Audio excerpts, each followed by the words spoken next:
rasuluh wa habibuhu wa khatamun nabiyyin wal mab'utsu rahmatan lil alamin. Allahumma shalli ala sayyidina wa maulana Abdul Qasim al-Mustafa Muhammad.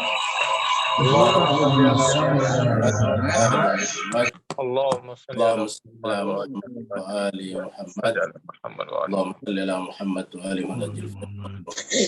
Wa ala alihi wa sahbihi wa man tabi'ahum bi ihsan ila yaumiddin, amma ba'd. Masyiral muslimin rahimakumullah, dimanapun berada, pertama-tama mari kita panjatkan puji dan syukur kita kehadirat Allah Subhanahu wa taala, karena atas perkenannya lah sehingga kita semuanya bisa bersua kembali dalam keadaan sehat walafiat. Dan secara pribadi Al-Fakir meminta terima kasih yang setinggi-tingginya atas doa munajat dari Bapak Ibu sekalian sehingga bisa lebih sehat daripada hari-hari kemarin. Amin. Pada malam hari ini kita akan selesaikan surat Al-Jum'ah, surat yang ke-62. Pada pertemuan kita pekan yang lalu, yaitu hari Rabu, kita sudah sampai di ayat 5. Karena ada 11 ayat, malam ini kita akan baca dan tadaburi ayat 6 sampai ayat 11. Karena bersama kita Ustazuna Ustadz Safi Salim bersama dengan kita, mudah-mudahan beliau tidak sedang di jalan. Mudah-mudahan beliau bisa memandu kita, membimbing kita membaca ayat-ayat suci Al-Quran. Insyaallah. Ya, yaitu surat Al-Jumu'ah, surat yang ke-62, ayat 6 sampai ayat 11. Bapak Ibu sekalian, mari kita masuk ke screen seraya mempersilakan dengan segala hormat pada Ustazuna Ustadz Safi Saleh dari Singapura. Alhamdulillah, syukran Ustaz. Assalamualaikum warahmatullahi wabarakatuh. Waalaikumsalam warahmatullahi wabarakatuh. Waalaikumsalam warahmatullahi wabarakatuh. أعوذ بالله من الشيطان الرجيم بسم الله الرحمن الرحيم أعوذ بالله من الشيطان الرجيم بسم الله الرحمن الرحيم قل يا أيها الذين هادوا إن زعمتم قل يا أيها الذين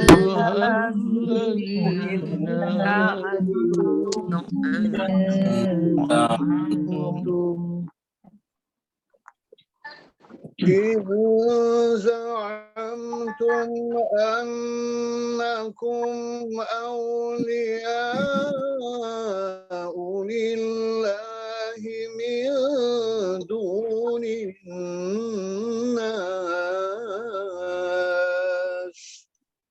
إن جعلتم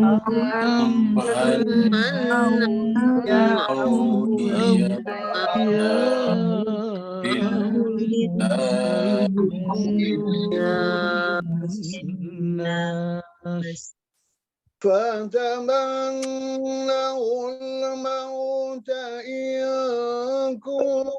كنتم صادقين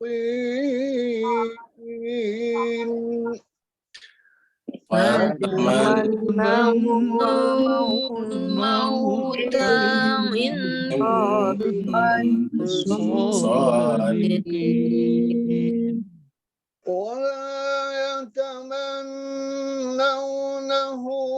أبدا بما قدمت أيديهم ولا يتمنونه أبدا بما قدمت أيديهم والله عليم بالظالمين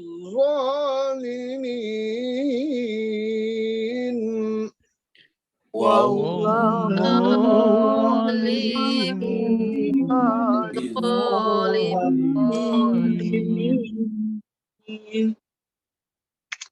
قل إن الموت الذي تفرون منه فإنه ملاقيكم قل إن الموت الذي تفرون منه فإنه ملاقيكم ثم تردون إلى عالم الغيب والشهادة ثم تردون إلى عالم الغيب والشهادة فينبئكم بما كنتم تعملون فينبئكم بما كنتم تعملون. يا أيها الذين آمنوا إذا نودي للصلاة من يوم الجمعة يا أيها الذين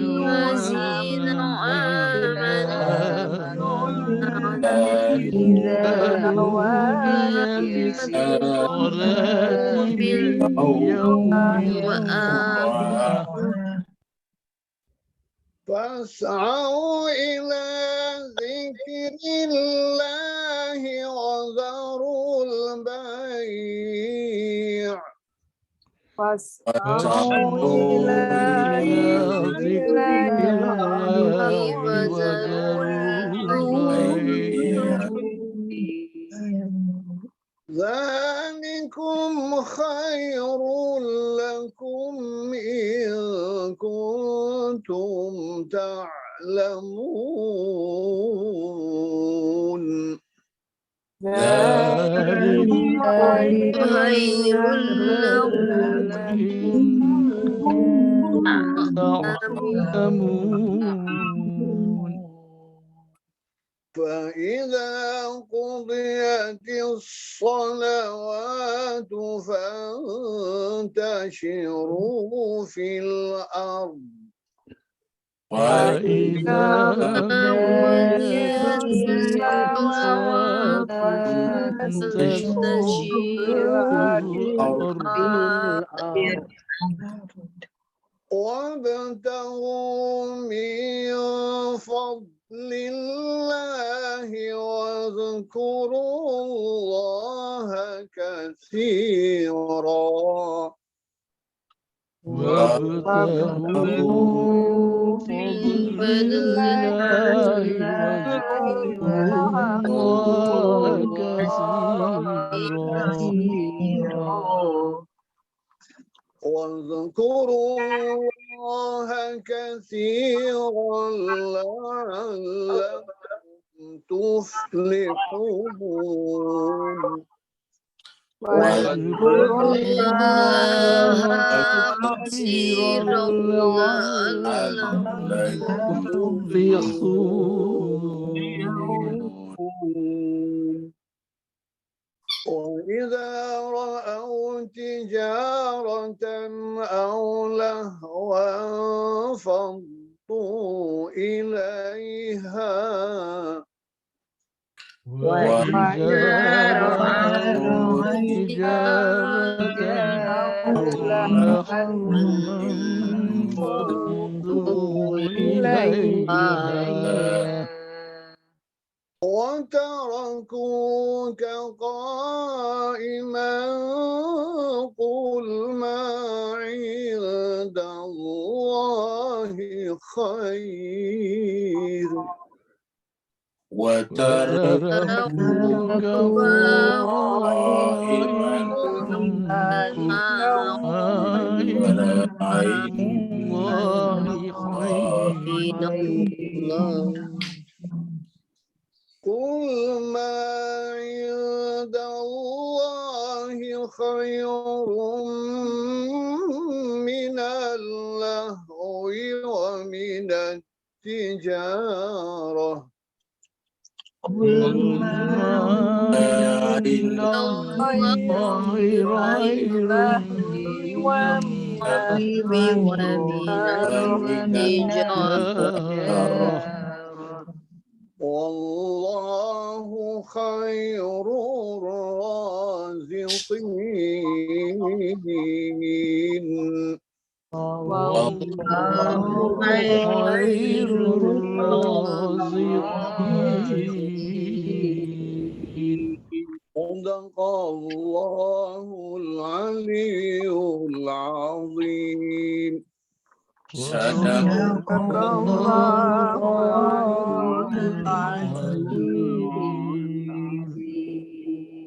اللهم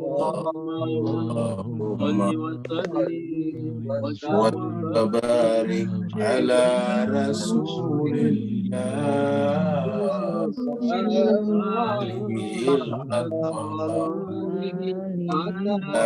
رسول اللهم صل على محمد وآل محمد. اللهم صل على محمد وآل محمد.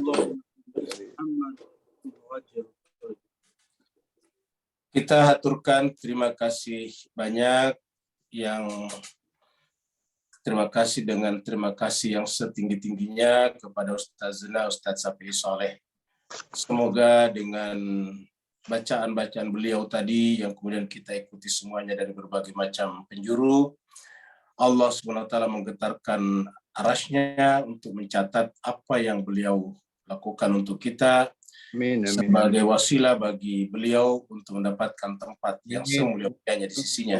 Amin, amin ya Allah. Begitu juga Bapak Ibu yang ikut membaca ayat-ayat Al-Quran tadi, semoga dengan itu Allah SWT menjadikan asbab, Allah memberikan kesehatan yang prima kepada semuanya, dilapangkan hidupnya, dimurahkan rezekinya, anak-anaknya menjadi anak-anak yang soleh dan solehah.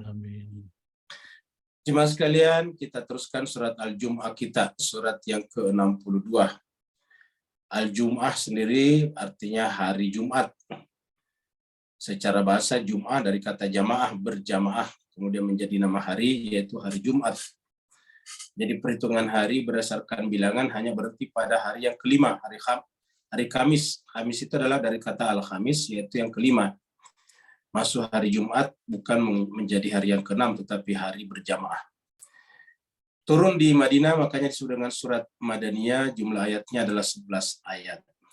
Terakhir kemarin kita sudah baca sampai ayat yang kelima, yang ada ilustrasi keledai memikul kitab-kitab. Karena di dalam ayat yang kelima ini Allah membuat perumpamaan, orang-orang yang memikul ataukah memiliki ataukah mengaku mengimani kitab suci tetapi tidak memahami isinya, Allah ibaratkan sebagai keledai yang memikul beban yang berat, dan Allah mengatakan itu adalah seburuk-buruk perumpamaan. Walaupun secara spesifik ayat ini berbicara tentang Bani Israel, tapi kita tahu bahwa pembukaan surat Al-Jum'ah adalah berbicara tentang tugas Nabi, terutama Nabi Muhammad kita, Sallallahu Alaihi Wasallam. Ayatnya berbunyi, A'udzubillahi minasyaitonirrajim, Bismillahirrahmanirrahim. Masalul ladzina humilut taurata summa lam yahmiluha. Jadi masalul perumpamaan. Alladzina, orang-orang yang humilu, dipikulkan padanya Taurat, summa lam yahmiluha. Kemudian dia tidak memikulnya, kamasalil himari yahmilu asfara. Perumpamaannya seperti seekor himar, seekor keledai yang memikul beban yang berat, memikul buku-buku tapi tidak tahu apa yang dipikulnya. Tentu saja Karena ayat ini ada di dalam Al-Quran tidak hanya terbatas pada humil Taurat, tetapi juga humilul Qur'ana. Jadi orang yang juga humilul Qur'anu sama juga dipikulkan kepadanya Al-Quran, kemudian lam yahmiluha, maka tentu sama juga, yaitu kama salil himar yahmilu asfara. Bisa masalul qaumil ladzina kadzabu bi ayatillah, dan Allah mengatakan itulah seburuk-buruk kaum yang kepadanya diberikan kitab suci, tetapi cara berfikirnya, cara beragamanya adalah bertentangan dengan ayat-ayat Allah yang ada di dalam kitab suci tersebut. Dan orang seperti ini namanya zalim. Wallahu la yahdil qauman zalimin.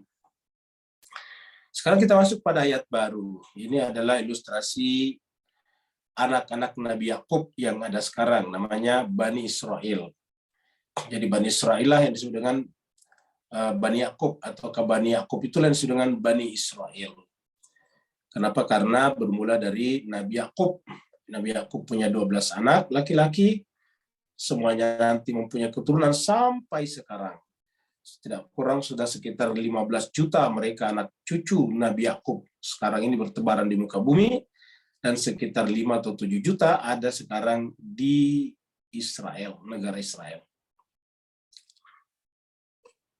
Allah berfirman, "Qul, katakanlah Muhammad kepada Bani Israel tadi, ya ayyuhal ladzina hadu, wahai orang-orang Bani Israel yang beragama Yahudi."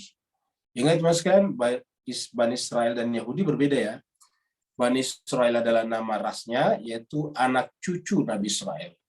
Jadi sebetulnya Bani Israel tidak bisa disebut ras sebetulnya, tapi merujuk kepada orang tua. Seperti kita secara keseluruhan namanya Bani Adam. Seluruh manusia di muka bumi, apapun ras dan warna kulitnya, disebut dengan Bani Adam, anak cucu Adam. Nah begitu juga dipersempit lagi, karena sudah jauh dari Nabi Adam, muncul seorang tua, seorang Nabi suci, kemudian punya keturunan yang terjaga sampai sekarang, maksudnya bisa terbaca sampai sekarang, namanya Nabi Yakub. Nabi Yakub kerjanya bepergian di malam hari, disebut dengan Israel, maka disebutlah dengan Bani Israel. Maka Bani Israel itu adalah nama anak-anak Nabi Yakub. Jadi aslinya bukanlah nama ras ya, nama kolektivitas ras, tapi nama anak Bani. Jadi ya ayyuhalladzina hadu, sama kalau dikatakan misalnya Bani Hashim, itu adalah anak-anak cucu Nabi Hashim. Ya ayyuhalladzina hadu, wahai orang-orang yang Yahudi. Nah Yahudi adalah agamanya berbeda. Kita tahu bahwa Yahudi ini muncul belakangan pada zaman Nabi Musa. Jadi beda. Nabi Musa itu jauh dari Nabi Yakub. Nabi Musa muncul di Mesir setelah Bani Israel itu sudah berkembang biak di Mesir setelah dibawa oleh Nabi Yusuf. Mereka semuanya ke Mesir. Seperti cerita kita di surat Yusuf, bahwa mereka tadinya bertempat tinggal di Palestina, bahkan sebelumnya mereka tinggal di Ur, yaitu di sekitar Babilonia. Lalu kemudian 10 orang anak-anak Nabi Yakub membuang adiknya yaitu Yusuf, lalu kemudian Yusuf menjadi pejabat di Mesir, lalu kemudian memanggil semua saudara-saudaranya dan orang tuanya tinggal menetap di Mesir. Maka sejak itu Nabi Yakub dan anak cucunya atau Bani Yakub bertempat tinggal di Mesir. Sampai kemudian menjadi ribuan mereka di sana setelah berjalan ratusan tahun, lalu kemudian mereka tertindas, lalu kemudian datanglah Nabi Musa membebaskan mereka. Jadi Nabi Musa inilah nanti yang bawa agama Yahudi. Jadi Yahudi datang belakangan agamanya. Jadi Yahudi adalah agama yang dianut oleh Nabi Musa, yang kemudian juga dianut oleh Bani Yakub atau Bani Israel. Jadi dua hal yang berbeda. Jadi Yahudi adalah agamanya. Nah, karena dibawa oleh Nabi Musa, maka kitab sucinya ialah Taurat tadi yang dia bicarakan di ayat sebelumnya. Jadi ya ayyuhalladzina hadu, wahai orang-orang yang beragama Yahudi, in za'amtum annakum awliya'u lillahi. In za'amtum, jika kalian menyangka, annakum, sesungguhnya kalian ini awliya. Awliya ini bentuk jamak dari wali. Jadi wali-wali kepunyaan Allah, wali-wali Allah. Kalau Bapak perhatikan di tempat lain dikatakan aulia Allah. Kalau di sini ada kata li, auliya'u lillah, tentu beda maknanya. Di beberapa ayat itu menggunakan kata-kata aulia Allah. Kalau di sini adalah aulia lillah. Nah, dan di sini dikatakan bukan Bani Israel sebetulnya, tetapi Yahudi. Jadi wahai orang-orang beragama Yahudi, apabila kalian menyangka, menduga, menganggap bahwa kalian itu adalah kekasih-kekasih kepunyaan Allah, min dunin nas, selain daripada manusia lain. Jadi artinya seakan-akan kasih sayang Allah itu hanya untuk Yahudi saja, ataukah agama langit hanya untuk Yahudi saja. Seakan-akan Allah tidak pernah mengutus atau mengirim agama kepada manusia yang lain. Jadi kata-kata min dunin nas berarti kalau kita bikin lingkaran manusia begitu besar, lalu ada satu lingkaran kecil namanya Yahudi.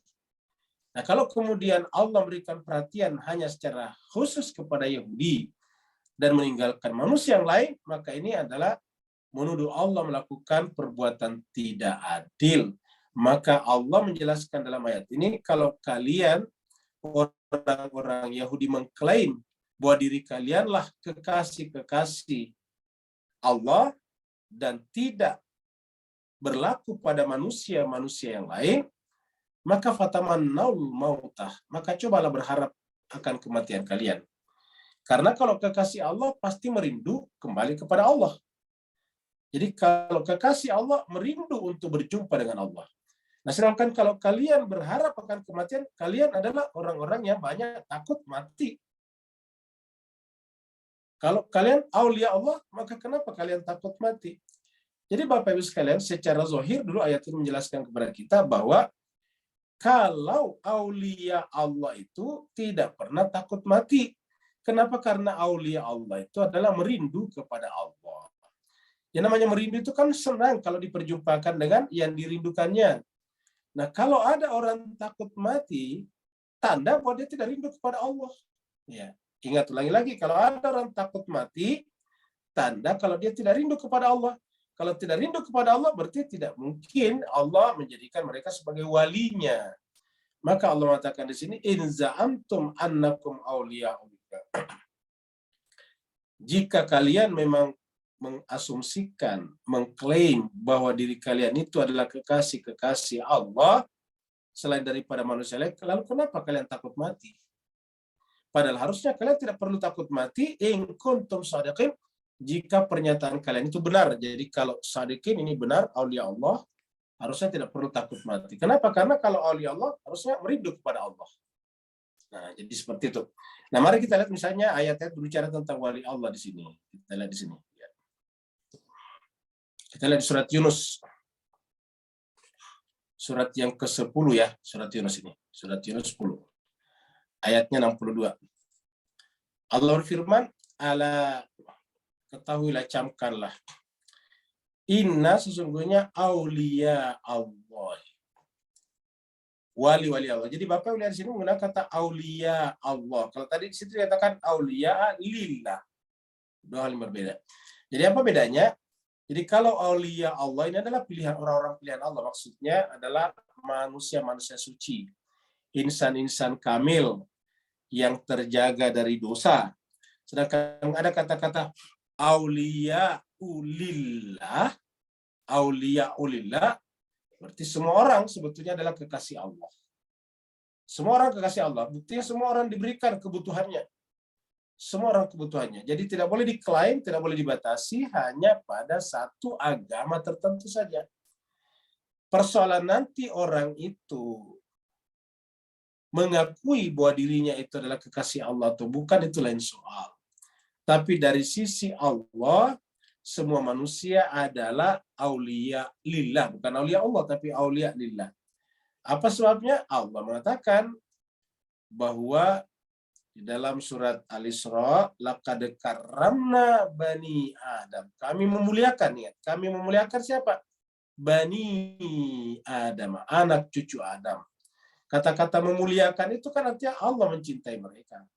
Jadi kita hadir di muka bumi ini itu adalah karena Allah mencintai kita. Allah mencintai kita. Ya. Kan banyak banyak sel dalam kehidupan manusia yang bisa jadi manusia tapi tidak jadi manusia. Yang jadi manusia adalah kita-kita ini sekarang yang hidup sekitar 8 miliar manusia ini. Dan artinya apa? Kita diberikan kesempatan untuk masuk di alam materi dan menyaksikan alam materi. Cuma Tuhan mengatakan yang namanya alam materi itu alam sementara, alam nisbi, alam fana. Kalian itu hakikatnya bukan di materi, tetapi di non-materi, yaitu di alam roh, alam spiritual. Kalian ada di sana. Kalian harus bergerak dari alam materi menuju kepada Allah Subhanahu wa taala. Apakah yang menggerakkan seseorang dari alam materi menuju kepada Allah? Kalau kendaraan, kalau kereta, mobil, pesawat yang menggerakkannya disebut dengan fiul. Lalu apa yang menggerakkannya kalau manusia kepada Allah? Yaitu rindu. Ishq. Namanya ishq. Ya, jadi ada kerinduan. Nah, kerinduan inilah yang membuat seseorang itu bergerak mendekat kepada Allah SWT. Dikatakan ala inna awliya Allahi la khaufun alaihim.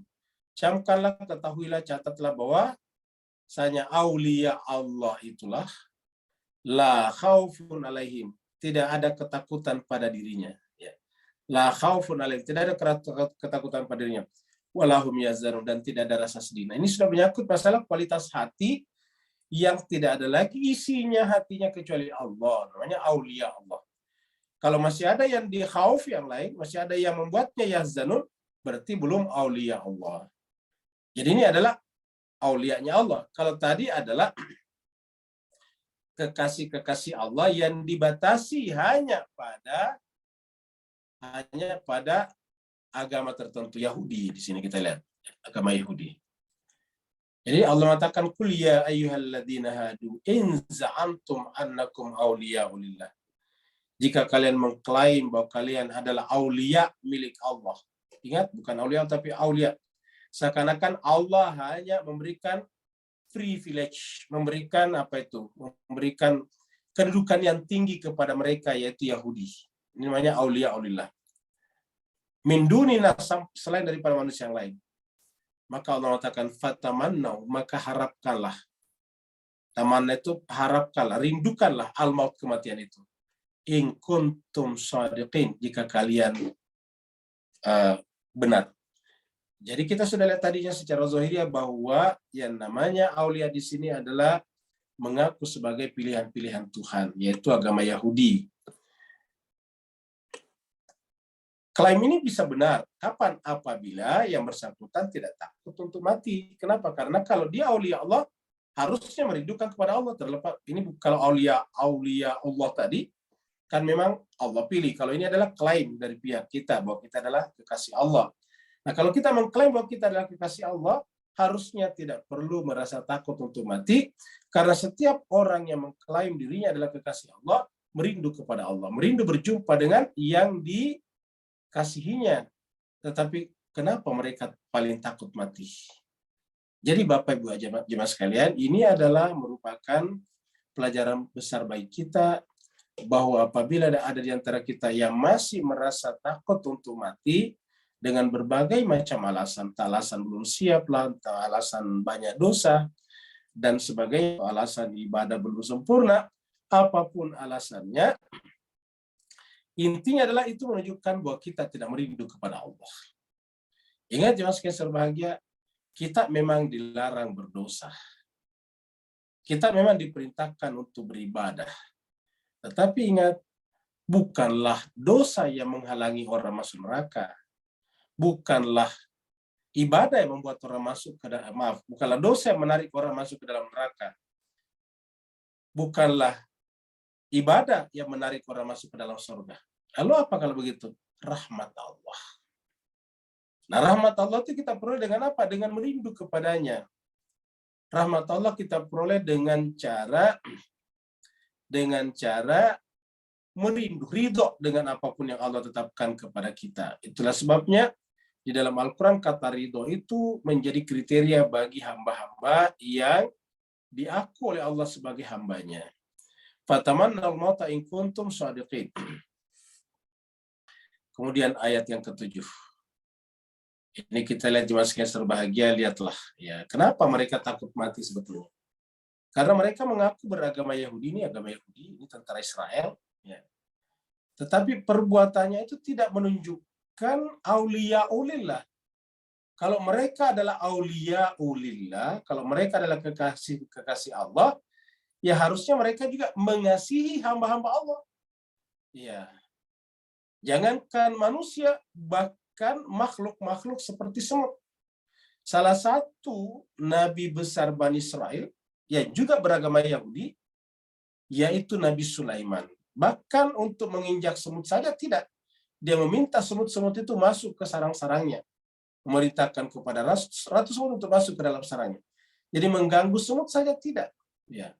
Dan karena begitu cintanya Nabi Sulaiman kepada makhluk-makhluk Allah, sampai makhluk-makhluk Allah patuh kepada perintahnya seperti burung-burung, bisa diperintah untuk membawa surat, angin bisa diperintah untuk membawanya terbang, dan seterusnya.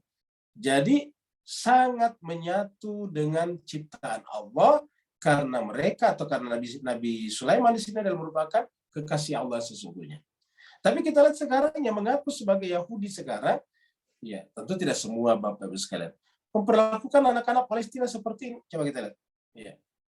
Anak-anak Palestina dikejar seperti ini, tentara seperti ini. Padahal ini tidak perlu tentara menangkapnya seperti ini. Bapak Ibu bayangkan kalau anak-anak dihadapi tentara dengan pakaian seperti ini, pasti sudah terteror apa namanya mentalnya, sudah traumatik nanti kalau sudah keluar dari sini. Ya. Dan dunia diam 1000 bahasa menyaksikan foto-foto seperti ini. Ulangi lagi, dunia diam 1000 bahasa seperti ini. Cobalah lihat reaksi mereka terhadap Mas Amini yang tidak diapa-apain di Iran. CCTV menunjukkan Mas Amini tidak diapa-apain, meninggal dunia dalam keadaan berdiri di dekat kursinya. Tetapi dunia seakan-akan tidak ada maaf bagi Iran. Termasuk di Indonesia juga sekalian.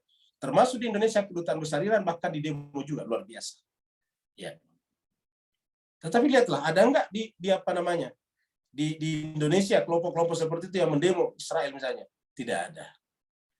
Tapi inilah jemaah sekalian berbahagia, faktanya. Ini lihat. Anak-anak Palestina, ya. Nah, jadi Bapak Ibu jemaah sekalian, inilah yang terjadi pemandangan setiap saat. Mereka mengklaim dia sebagai apa? Auliyaulillah, sebagai kekasih-kekasih Allah, ya. Allah mengatakan wala yatamannawna, pasti mereka tidak akan mau mati. Ya. Mana buktinya tidak mau mati? Lihatlah tadi itu. Ya. Mari kita lihat tadi kembali ke sini. Mana buktinya mereka tidak mau mati? Menghadapi anak kecil seperti ini pakai begini, kan takut namanya. Ya, apa sih kemampuannya ini membunuh ini? Coba lihat. Nggak mungkin kan sampai menghadapi ini dengan pakaian seperti ini, lengkap dengan ini. Menghadapi anak-anak seperti ini, coba lihat jemaah sekalian. Kalau toh mampu melawan ini anak, pasti melawannya pakai batu. Ya. Kalau batu tidak mungkin mereka mati ini coba. Ini menunjukkan mereka takut mati jemaah sekalian menghadapi anak kecil seperti ini. Ya, coba seperti ini, lihat ini. Ini pakaiannya lengkap begini menghadapi anak-anak remaja Palestina seperti ini. Kamu menunjukkan takut mati jemaah sekalian. Ya. Lagi-lagi kita katakan bahwa mereka selalu berbicara tentang human right, diam 1000 bahasa tentang ini. Ya. Inilah dajjal dunia sekarang Bapak Ibu sekalian. Yang terang-terangan di depan mata kita. Dan orang-orang yang berbicara tentang kemanusiaan juga diam 1000 bahasa. Ya. Jadi kalau ingin melihat seseorang itu human right beneran atau tidak, atau aktivis human right beneran atau tidak, lihat aja berani nggak mengecam Israel. Kalau tidak berani mengecam Israel, itu adalah palsu. Itu adalah fake. Ya. Itu adalah fake belaka. Wala yatamannawnahu, kata Allah, mereka tidak akan pernah mengharapkannya. Wala yatamannawnahu. La yatamannawnahu. Mereka tidak akan pernah mengharapkannya. Abada selama-lamanya. Ya. Selama-lamanya. Bima qaddamat aidihim. Kenapa? Ya karena dihantui oleh perbuatan tangan mereka sendiri. Kata-kata bima qaddamat itu adalah perbuatan aidihim, tangan mereka, akibat perbuatan aidihim, tangan mereka sendiri. Jadi wala yatamannawnahu abadam bima qaddamat aidihim. Dia tidak akan berharap, mereka tidak akan berharap untuk mati selama-lamanya. Mereka kalau bisa hidup selama-lamanya. Mereka menciptakan alat-alat supaya tidak mati selama-lamanya. Lihatlah seperti misalnya Ariel Sharon, ya. Sebelum meninggal itu dibuat sedemikian rupa. Walaupun tidak sadarkan diri bertahun-tahun, bahkan lebih 10 tahun, tetap dibuat sedemikian rupa tetap hidup. Ya, kenapa? Karena walaupun secara medis mengatakan tidak mungkin lagi hidup, tapi tetap dibuat hidup. Kenapa? Karena la yatamannawnahu abada bima qaddamat aydihim. Karena mereka terhantui sendiri oleh akibat perbuatan tangan mereka. Mereka telah melakukan kejahatan di muka bumi dengan membunuh orang-orang, anak-anak yang tidak berdosa. Ya. Merampas tanah-tanah orang lain. Ya. Coba kita lihat, mereka menggunakan kasus Holocaust di Jerman untuk kemudian mengambil tanah orang Palestina. Kan ini adalah kezaliman. Ini zalim. Yang memasukkan mereka ke dalam gas-gas terowongan-terowongan gas di Jerman kan Hitler, orang Jerman sendiri. Hitler sendiri aslinya orang Austria. Kemudian di Mas Kaiser bahagia, kenapa orang-orang Palestina yang harus dihukum? Kenapa orang Palestina yang harus dirampas tanahnya? Kenapa orang Palestina yang harus diusir? Kenapa orang Palestina yang harus ditembak? Bima qaddamat aydihim. Karena perbuatan tangan mereka sendiri. Wallahu alimun bizzalimin. Dan Allah tidak pernah memberikan hidayah dan Allah mengetahui siapa yang zalim. Wallahu alimun, Allah tahu. Jadi jemaah sekalian, walaupun kita tidak berdaya menghadapi arogansi dajjal seperti ini, tetapi ingat, di atas kita ada Allah Subhanahu wa taala. Ya, di atas langit ada langit. Wallahu alimun bizzalimin. Pada akhirnya sampai kapan mereka melakukan itu akan ada batasnya. Ya. Akan ada batasnya. Tuhan pada saatnya akan turun tangan dan menyaksikan dan akan memberikan bukti kepada kita semuanya bahwa setiap kejahatan di muka bumi akan selesai. Jemaah sekalian, ini adalah contoh bahwa dari sisi agama Pak, bukan dari sisi kekerasan tadi. Dari sisi agama Yahudi adalah agama samawi, sama dengan kita Islam, sama-sama dari langit. Ya. Bedanya apa? Melakukan kezaliman. Ya. Jadi sama saja. Makanya tadi apa intinya sebetulnya jemaah sekalian? Kalau Bapak Ibu perhatikan tadi, yaitu Taurat yang tidak digunakan. Berarti sama juga sekarang apabila Al-Quran tidak digunakan, ya Islam menjadi lucu-lucu. Ya. Yang Israel disebutkan dalam Al-Quran melakukan kejahatan, yang dibenci habis-habisan orang Syiah. Tidak ada disebutkan dalam Al-Quran. Kan lucu itu orang Islam sebagian ya, tentu orang Islam sekarang. Di dalam surat Al-Isra dikatakan Al-Isra Bani Israel bahwa orang Israel itu melakukan kejahatan 2 kali di muka bumi marrataini. Ya. La tufsiduna fil ardi marratain. Kamu akan buat kerusakan di muka bumi. Tapi mereka berkasih sayang dengan Israel. Bahkan di Saudi kemarin dilakukan juga peringatan Halloween. Pada saat yang sama peringatan Nabi Muhammad tidak pernah dilakukan Bapak Ibu sekalian. Iya. Nabi Muhammad kalau diperingati di Saudi itu dianggap bid'ah dan bisa ditangkap dan bahkan bisa dibakar tempatnya. Tetapi kemarin mereka melakukan peringatan Halloween, peringatan setan, hari ulang tahun setan, luar biasa jemaah sekalian. Dan mereka menyebarkan ulamanya seluruh dunia untuk menghentikan acara-acara Maulid. Membenci orang-orang Syiah Bapak Ibu jemaah sekalian berbahagia. Sementara mereka sendiri seperti MBS berkasih sayang dengan orang-orang Israel yang melakukan kejahatan terhadap orang-orang Palestina. Kenapa bisa begitu? Karena mereka meninggalkan Tauratnya. Kenapa Saudi melakukan begitu? Meninggalkan Al-Qur'annya. Mereka di mana-mana berbicara hanya hadis saja. Hadis pentingnya membunuh cecak. Hadis pentingnya menggantung celana dan sebagainya. Bicara tentang hadis saja. Al-Quran seperti tadi ditinggalkan. Ayat-ayat Al-Quran berbicara tentang pentingnya melawan kejahatan terhadap kemanusiaan, bahwa membunuh satu orang sama membunuh seluruh manusia tidak diangkat. Ya. Jadi Bapak Ibu yang sangat berbahagia, kita lihat di sini secara ajaran agama samawi sama dengan kita. Jadi artinya kita lihat Islam juga seperti sekarang, masih mayatnya juga dibungkus seperti di kafani seperti ini sama. Lalu di mana masalah sehingga mereka melakukan kejahatan? Masalahnya karena mereka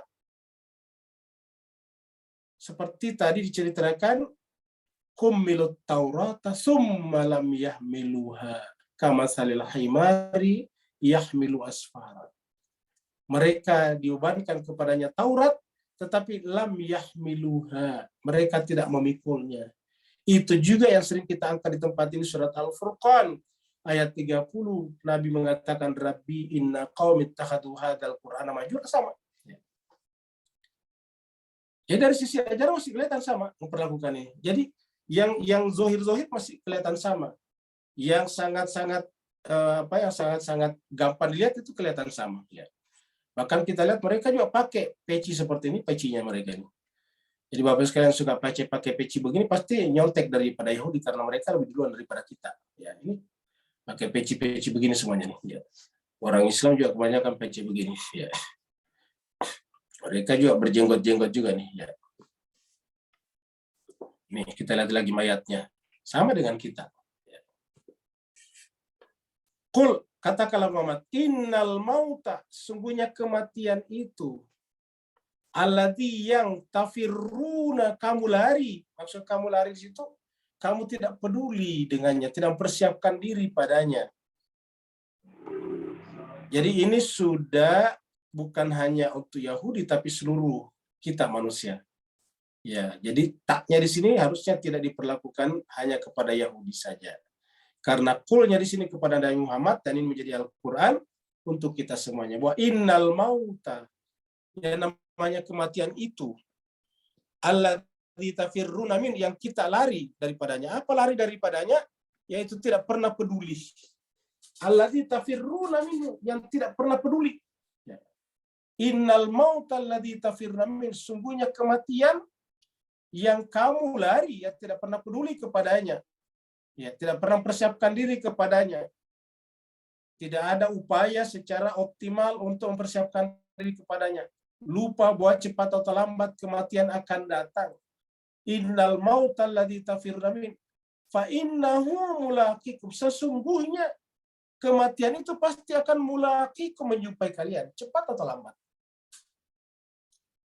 Tidak ada di antara kita bisa lolos daripadanya. Jadi kematian ini adalah kepastian.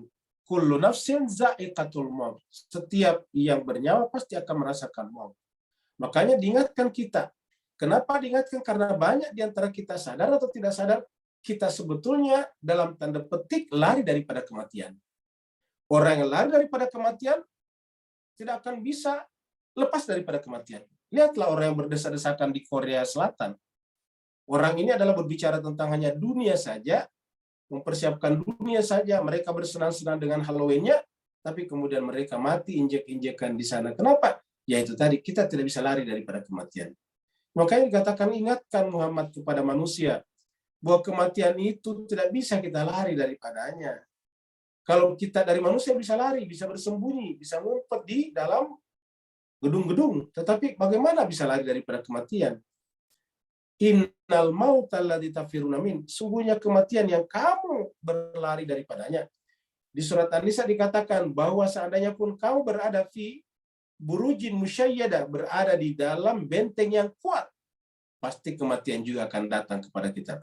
Walaupun kita berada di rumah sakit yang paling canggih, ya, hospital yang paling canggih, yang paling sophisticated, yang dokternya semuanya adalah guru besar, ya, yang semua alat-alatnya serba mutakhir, terupdate, tetapi tetap kematian akan datang kepada kita. Bahkan dokternya sendiri pasti akan mati. Innal mautal ladzi tafirruna min, sungguhnya kematian yang kamu lari padanya, fa innahu, sungguhnya kematian itu mulaqikum, pasti akan menjumpai kalian. Tidak ada di antara kita tidak terjumpai dengan kematian. Maka sebaik-baik manusia adalah yang menjadikan dunianya sebagai persiapan menuju kepada akhiratnya. Sebaik-baik manusia dalam menjadikan dunianya persiapan mencari nafkah, karena di dalam beribadah kita butuh nafkah. Kita perlu makan, kita perlu minum, kita perlu menutup aurat kita, dan seterusnya. Jadi fa'innahu mulaqikum. Summa, kemudian setelah malaikat maut menjumpai kita, menangkap kita, senang atau tidak senang, summa turadduna, kemudian dia akan mengembalikan kalian ila alimil ghaibi wasyahadah, mengembalikan kita kepada alimil ghaibi, wasyahadah. Tuhan atau zat yang mengetahui yang gaib ataupun syahadah. Jadi tidak ada yang bisa lolos daripada kita. Benak kita, dia tahu yang gaib. Perbuatan kita, dia tahu yang syahadah. Mengenai masalah jiwa kita, dia tahu yang gaib. Mengenai masalah tubuh kita, Allah tahu yang syahadah. Wal awwal wal akhir wal zahiru wal batin. Fayunabbiukum, lalu kemudian dia Allah menjelaskan kepada kalian. Semua catatan-catatan amal kita dijelaskan kepada kita. Bima kuntum ta'malun, dengan apa yang kalian dulu kerjakan di dunia. Bima kuntum ta'malun. Fayunabbiukum bima kuntum ta'malun. Lalu dia menjelaskan, menerangkan kepada kalian apa yang dulu kalian kerjakan di muka bumi ketika masih di dunia. Ya. Jadi tidak ada apapun dalam kehidupan kita yang luput daripadanya, Bapak Ibu sekalian. Ingat tadi penekanannya apa Bapak sekalian, itu Al-Quran. Sebagaimana tadi Yahudi penekanannya pada Taurat. Ingat, Tauratnya, yaitu Taurat itu adalah kitab sucinya. Kita juga adalah Al-Qurannya. Nah, kemudian kita bicara tentang salat Jumat. Ini adalah salah satu gambar fenomena salat Jumat di masjid yang besar. Ya, ini adalah masjid yang besar, salat Jumat. Ya. Kemudian Allah berfirman di sini. Ya ayyuhalladzina aman, wahai orang-orang beriman. Iza ini adalah persyaratan. Ya. Jadi jemaah sekalian, ini yang dipanggil dulu adalah orang beriman. Ya. Kemudian ketika ada iza, ini adalah namanya isyarat. Ini adalah isyarat. Ya, isyarat iza, apabila, manakala, bila mana. Karena ada isyaratnya, maka ada jawabnya nih. Jawabnya di sini, fa. Maka. Jadi harusnya apa? Apabila syarat ini terpenuhi, maka. Ya. Apa syaratnya? Nudia lissolati. Dipanggil kepada salat. Nudia. Jadi syaratnya adalah nudia diseru. Nudia ini bentuk pasif voice. Nudia dipanggil, diseru. Bentuk jamannya nada yunadi. Nudia lissolati, diseru untuk melakukan salat. Mi yaumil Jum'ah. Jadi ini satu rangkaian ini. Mi yaumil Jum'ah, pada hari Jumat. Ya. Apa sebabnya yang perlu kita jelaskan ini? Karena kalau salat 5 waktu itu tidak ada kata nudia, tidak ada syaratnya, tidak ada izanudia. Ya. Kalau salat 5 waktu itu tidak ada, langsung katakan aqimis sholata liduluki syamsi ila ghasaqil laili. 2 ayat yang berbicara tentang salat 5 waktu dalam Al-Quran, tidak ada kata, tidak ada syarat, tidak ada izdanudia. Ya, mari kita lihat misalnya surat 17. Ya. Kita lihat di sini surat 17 ya. Ya, kita bikin baru di sini Quran. Kopi. Ya, kita lihat surat 17. Ayatnya 78. Nanti kita lihat. Langsung aqimis sholata, dirikanlah salat. Jadi kan bersifat individu. Artinya per orang, personal, mufrad, infirodiyah, bukan ijtima'iyah. Kalau ini kan infirodi namanya, bersifat individu. Ya. Jadi fardu ain. Fardu ain namanya. Wajib aini. Aqimis sholata. Dirikanlah salat. Siapa saja yang sudah memenuhi syarat itu, yaitu apa? Yang sudah akil balik maksudnya. Aqimis sholata. Dirikanlah salat. Li duluki syams. Kapan? Li. Ketika waktunya masuk. Yaitu kapan waktunya masuk? Pertama adalah duluki syams. Ketika matahari mulai tergelincir. Di zuhur maksudnya. Dan asar itu adalah setelah matahari tergelincir ke barat. Setelah matahari tergelincir ke barat, itu ada 2 waktu di sana, yaitu zuhur dan asar. Kemudian ila ghasaqil lail. Ya. Kemudian juga pada saat ghasaqil laili, malam sudah mulai gelap. Ghasaq itu gelap. Lail malam, jadi malam sudah mulai gelap. Tidak dikatakan ilal maghribi, tapi ghasaqil laili. Tidak dikatakan ila ghurubi syamsi, enggak begitu. Sampai terbenamnya matahari, tapi ghasaqil laili.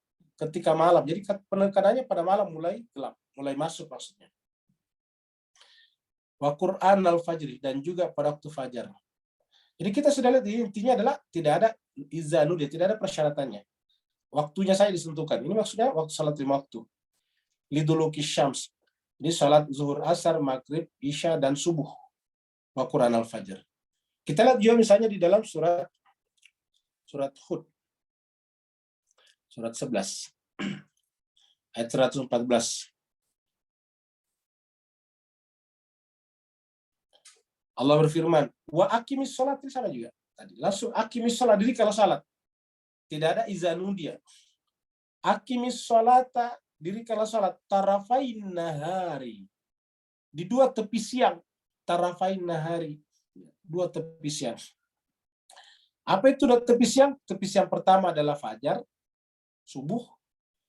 Tepi siang kedua adalah matahari condong ke barat, zuhur asar. Wa zulfan minal lail, dan juga di sebagian malam, maghrib dan isya. Jadi kesimpulannya ini adalah salat 5 waktu yang kita bisa lihat ini bentuknya aqimis sholat, tadi kalau salat. Dan beda sekali dengan di sini Pak Ustaz. Ya. Kita lihat di sini adalah iza nudiya, jadi ada persyaratannya.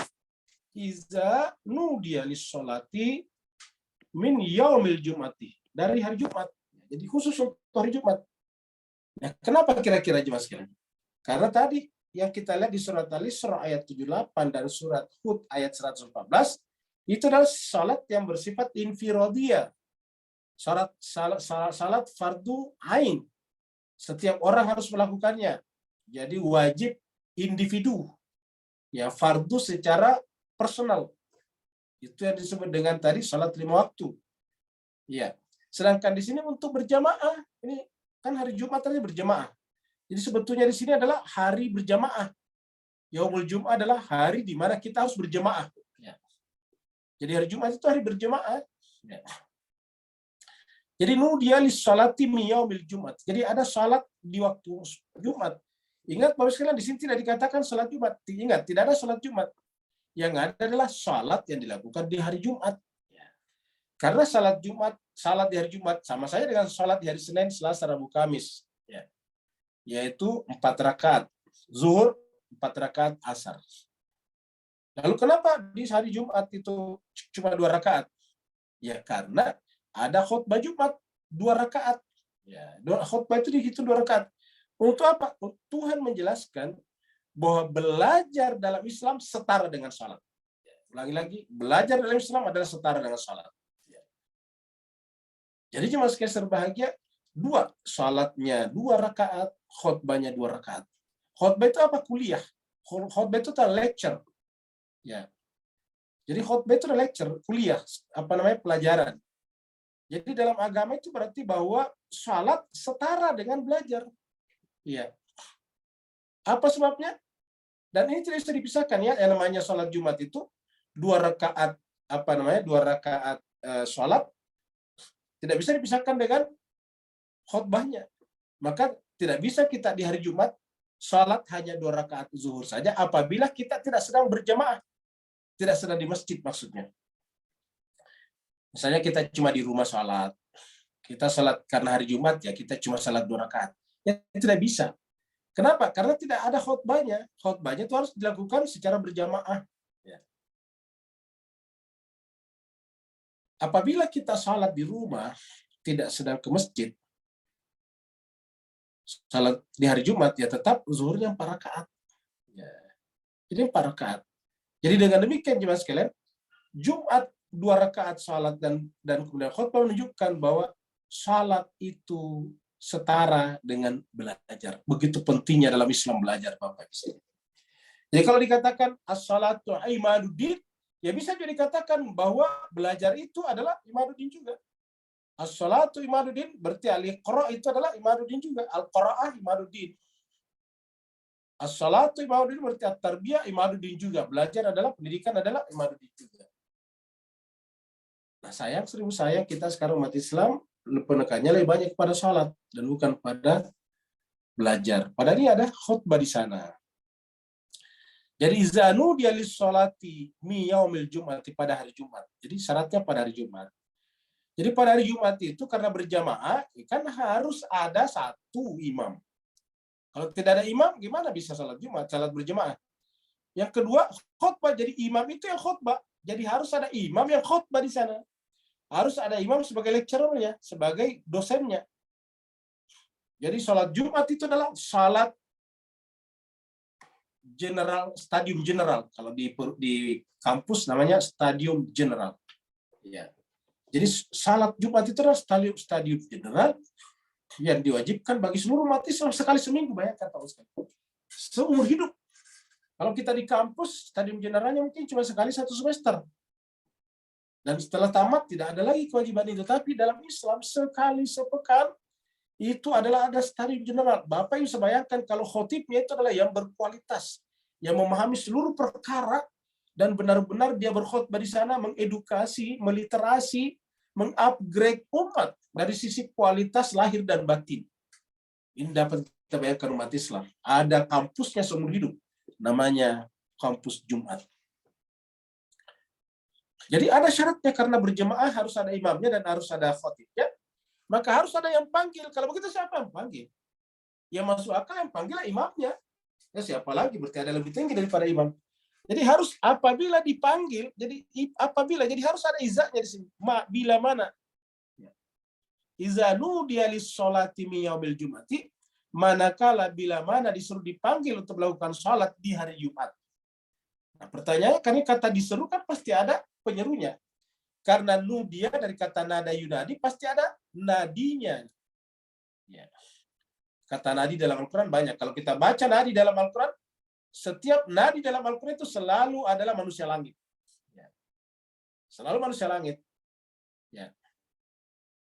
Rabbana innana sami'na munadiyan yunadi lil iman. Jadi siapa yang memanggil di sana? Izanudia ada begitu juga. Jadi izanudia dari banyak sekali dalam Al-Quran kata-kata nada. Kebanyakan nada itu biasanya nabi-nabi berseru. Karena orang suci. Coba kita lihat di sini. Ya, jemaah sekalian, ini kata-kata nada. Ya, kita ambil dalam Al-Quran. Kita lihat searching. Ya, ini. Kamahlak nabi kablim fanadau nadau ya wala tahid dan seterusnya ini. Izana darabbahu. Ya. Ini adalah wadkur abdana Ayyuba. Nabi Ayyub ini yang nada berseru. Ya. Begitu ya di sini. Ya. Jadi semuanya adalah nada itu adalah nabi biasanya melakukannya. Contohnya. Ya. Wanada Fir'aunu fi qaumihi qala ya qaumi, berseru juga tapi ini Fir'aun berseru. Wanadau ya maliku dan seterusnya. Ini banyak. Tetapi dari sekian kata-kata nada yunadi di sini, kebanyakan yang menyeru itu adalah orang-orang tinggi. Di sini disebut Fir'aun, kenapa? Karena Fir'aun adalah pemimpin umatnya. Ingat, Fir'aun itu pemimpin, cuma pemimpin yang keliru. Tetapi intinya adalah Fir'aun adalah pemimpin. Imamnya lah pada saat itu Mesir. Tapi imamnya yang salah. Makanya tidak dalam Al-Quran dikatakan, yauma nada'u kullu nasin bi imamihim. Jadi selalu ada seperti itu. Jadi yang namanya nadi itu selalu yang berseru itu orang yang paling tinggi, ya. Ya. Seperti contohnya fanada sahibahum fata'ata yunadainahum dan seterusnya. Fanada musabihim. Ya, banyak sekali kata-kata ini, ya. Dan nada rabbuhu ini pasti nabi melakukannya. Bil muqaddas itu ini pasti Nabi Musa, ya. Jadi semua kata-kata nada dalam Al-Quran itu adalah dilakukan oleh orang-orang suci biasanya. Jadi kita lihat. Ya ayyuhalladzina amanu idza nudiya lis-sholati min yaumil jum'ati. Nah, kalau diseru, jadi di sini harus syaratnya. Idza nudiya. Kata syarat di sini. Kalau diseru, maka. Ini barulah di sini syaratnya, maka. Artinya kalau tidak diseru kan tidak berlaku ini kan begitu maksudnya. Apabila hujan tidak turun, saya akan pergi ke kantor. Berarti kalau hujan turun saya tidak ke kantor kan begitu maksudnya. Kan namanya itu syarat begitu. Apabila manakala. Apabila COVID sudah berhenti, saya akan ke Singapura. Nah, itu berarti syaratnya apa? COVID. Berarti kalau COVID belum berhenti, saya tidak ke Singapura. Begitu Pak sekalian. Jadi syarat seperti itu. Jadi apabila masuk jika manakala bila mana maka harus terpenuhi dulu baru muncul di sini. Manakala bila mana fa maka. Jadi kalau ini tidak terpenuhi tidak masuk di sini. Jadi syaratnya Jumat harus ada nudia lis sholati baru fas'au. Kalau ada yang memanggil maka fas'au, maka bersegeralah ila dzikrillah di dalam mengingat Allah. Ya.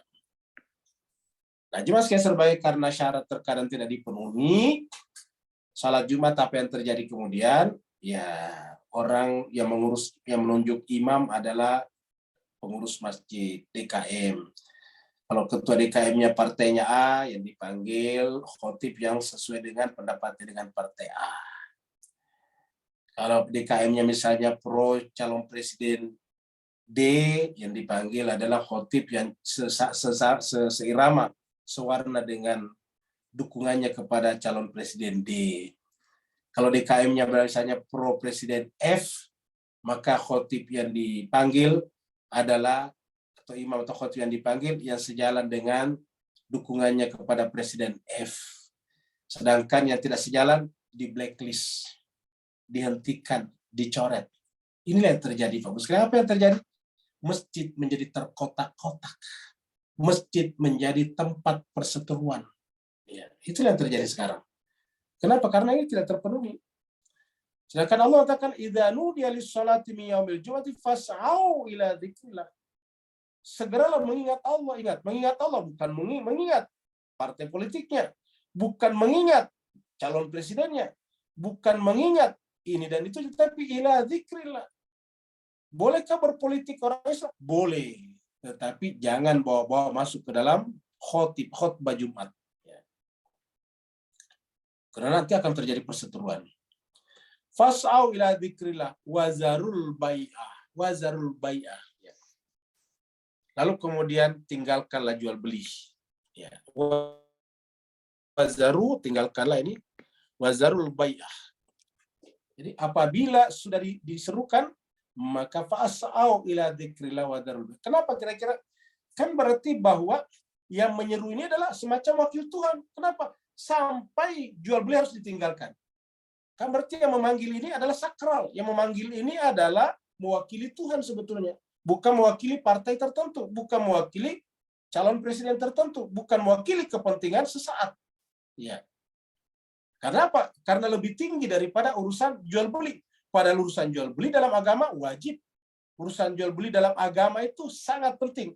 Urusan jual beli dalam agama itu menempati posisi yang teramat sangat tinggi.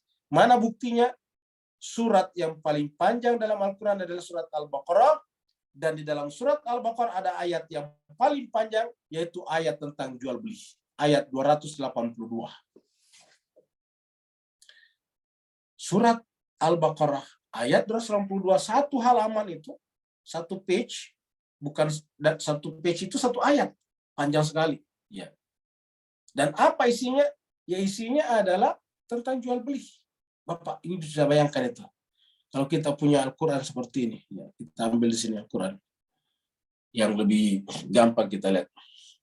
Ya. Ini Al-Qurannya tidak ada. Ya, kita ambil aja yang ini. Kita ambil di sini surat Al-Baqarah. Baru kemudian kita lihat ayatnya berapa ini. Oh, sorry. Surat Al-Baqarah ini sebenarnya. Kita lihat 282. Oh, caranya kita lihat ini. Kita lihat surat 3. Kapan ini dia? Nah, Bapak bisa lihat ini. Mudah-mudahan bisa kelihatan nih Quran saya di gambarnya Bapak sekalian. Surat Al-Baqarah ayatnya 280 ini. Dari atas ini. Tidak ada ayat yang panjang seperti ini. Mulai dari ya ayyuhalladzina amanu idza tadayantum bidainin ila ajalin musamma sampai di bawah sini. Nih. Tidak ada selanya sampai di sini. Ini 281, ini 282 ini. Ayat 281 berarti permulaan 282 di sini dan akhirnya di sini.